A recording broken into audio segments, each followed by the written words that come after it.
Hello everyone. Welcome back to the channel. अगर आप e-commerce business चला रहे हैं या शुरू करने की सोच रहे हैं, तो ये समझना बहुत जरूरी है कि आपका एडवर्टाइजिंग खर्च कैसे काम कर रहा है। आज हम बात करेंगे एक महत्वपूर्ण मेट्रिक की, जिसे ACOS यानी एडवर्टाइजिंग कॉस्ट ऑफ सेल्स कहते हैं। ये आपको ये समझने में मदद करता है कि आपके एड्स कितने प्रभावी हैं और वो आपकी सेल्स को कैसे प्रभावित कर रहे हैं। What is ACOS? चलो इसे आसान भाषा में समझते हैं। ACOS ये दिखाता है कि आपकी सेल्स में से कितने प्रतिशत आप एड्स पर खर्च कर रहे हैं।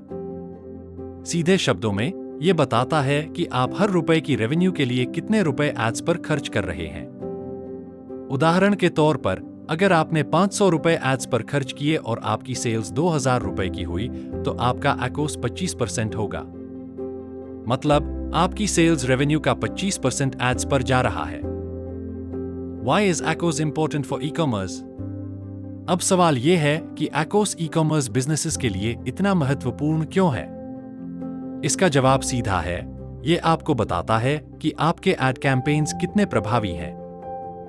अगर आपका ACOS कम है, तो इसका मतलब है कि आप कम खर्च में ज्यादा सेल्स कमा रहे हैं, जो सीधे आपकी प्रॉफिटेबिलिटी को बढ़ाता है। ये एक अच्छा तरीका है ये जानने का कि क्या आपका एड स्पेंड सही से काम कर रहा है या नहीं। अगर आपका ACOS बहुत ज्यादा है, तो ये इस बात का संकेत है कि आपको अपनी स्ट्रैटेजी में बदलाव की जरूरत है। जैसे कि आपको बेहतर टारगेटिंग, कीवर्ड्स ऑप्टिमाइजेशन या बिडिंग एडजस्ट करने की जरूरत हो सकती है।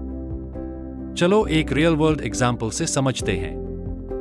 मान लीजिए आपने 500 रुपए एड्स पर खर्च किए और 2000 रुपए की सेल्स हासिल की।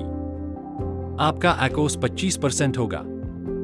इसका मतलब है कि आप 100 रुपए की सेल्स के लिए 25 रुपए एड्स पर खर्च कर रहे हैं। लेकिन अगर आपका ACOS 50% या उससे ज्यादा हो जाए, तो इसका मतलब होगा कि आपकी सेल्स रेवेन्यू का आधा हिस्सा एड्स पर जा रहा है, जिससे आपके मुनाफे में कमी आएगी।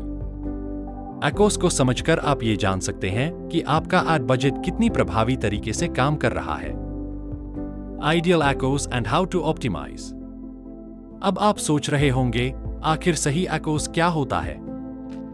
ये आपकी प्रॉफिट मार्जिन्स पर निर्भर करता है। अगर आपके मार्जिन्स ज्यादा हैं, तो आप हायर ACOS अफोर्ड कर सकते हैं।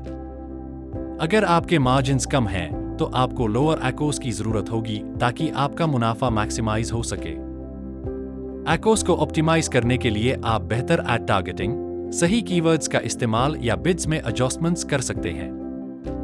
छोटे छोटे बदलाव आपके ACOS को कम करने और मुनाफा बढ़ाने में बड़ा फर्क ला सकते हैं। तो ये था ACOS, एक महत्वपूर्ण मेट्रिक जो आपके एड खर्च को नियंत्रण में रखने और आपकी सेल्स को बढ़ाने में मदद करता है। चाहे आप अभी ई-कॉमर्स में नए हों या अपना बिजनेस बड़ा कर रहे हों, ACOS को समझना लॉन्ग टर्म ग्रोथ के लिए बहुत जरूरी है। अगर आपको ये वीडियो हेल्पफुल लगा, तो नीचे कमेंट करके बताएं और मुझे ये भी बताएं कि आप अपने एड स्पेंड को कैसे मैनेज करते हैं। अगर आप और भी ई-कॉमर्स टिप्स और स्ट्रैटेजीज चाहते हैं, तो चैनल को सब्सक्राइब करना न भूलें। Thanks for watching. See you in the next video.